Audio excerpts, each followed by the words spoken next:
आज सुनूं नैनीताल शहर में हो प्यार है क्यों सुनूं यूं पहली नजर में हो। হ্যালো এভরিওয়ান, আসসালামু আলাইকুম। আশা করি সবাই অনেক ভালো আছো।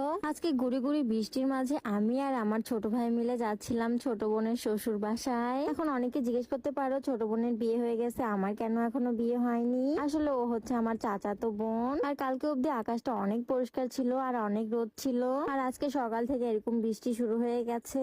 যাই হোক, আজকে আমার ক্যামেরাম্যান চেঞ্জ হয়ে গেছে, দেখতে পারবো একটু পরে। এই তো আমার ক্যামেরাম্যান চলে আসছে। আসলে আজকে আমার ভাই আমার ক্যামেরাম্যান। আর এই যে এখানে একটু হালকা হালকা বৃষ্টি হচ্ছিল, আর এখানে কৃষ্ণচূড়া ফুলগুলা দেখতে অসম্ভব সুন্দর লাগতেছিল। আর আমি আমার ভাইকে এখানে কি যেন দেখায় দেখায় বলতেছিলাম। আর আজকের আকাশটা এতটাই মেঘলা ছিল যে মনে হচ্ছিল সারাদিন বৃষ্টি হবে। আর এই ওয়েদারে আমার ভাই বলতেছিল সে নাকি পিক তুলবে, মানে ভিজে ভিজে তার পিক তুলে দিতে হবে। এখন সে পিক তোলার জন্য পোস্ট দিচ্ছিল, বাট আমি তার ভিডিও করতেছিলাম। বৃষ্টির দিনে অটো রিক্সায় খুবই কম থাকে, আর এখন আমরা একটা রিক্সা পেয়ে গেছি। এখন যাচ্ছিলাম বাজারে। আর এরকম ওয়েদারে বাসা থেকে বাইরে হলে অনেক ভালো লাগে। দেখো চারিদিকের পরিবেশটা কত সুন্দর। আর বাজারে যাই সে গেছিল লিচু আনতে, মানে 1 মিনিটে ও লিচু কিনে নিয়ে আসছে। তাই আমাকে জিজ্ঞেস করতেছিলাম আসলে কি এগুলো ভালো হবে কিনা। আর এই তো এখন আরেকটা অটোতে উঠে পড়ছি। অটোতে করে এখন যাইতে হবে বোনের শ্বশুর বাসায়। আর আমাদের বাসা থেকে ওর শ্বশুর বাসা তেমন একটা দূরে না। আর আমার ভাইয়ের একটা কমন স্টাইল, চলো তোমাদেরকে দেখাই দেই। এই তো,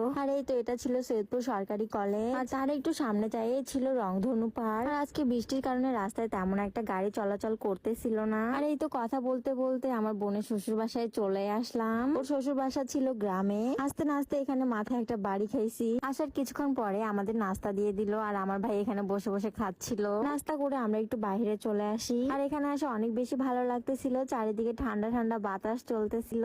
আর ওর সাথে ভিডিও আপলোড দেওয়ার পর থেকে অনেকে আমাকে জিজ্ঞেস করতেছিল ও আমার কেমন ভাই হয়। আসলে ও আমার চাচাতো ভাই। আর গ্রামে আসলে এরকম টং দেখতে পাওয়া যায়। আমাদের এখানে তো এগুলাকে টং বলে, তোমাদের ওখানে কি বলে কমেন্ট করে জানাইও। আর আজকে রাস্তাঘাট গুলা দেখতে অনেক বেশি সুন্দর লাগতেছিল। চারিদিকটা ফাঁকা ছিল, তেমন কোনো গাড়ি চলাচল করতেছিল না। আর ঠান্ডা ঠান্ডা বাতাস ছিল, সেই লাগতেছিল ওয়েদারটা। আর এরকম হঠাৎ বৃষ্টি আসলে অনেক বেশি ভালো লাগে। আর কত পরিমাণে বাতাস চলতেছিল এখানে তোমরা জাস্ট দেখ।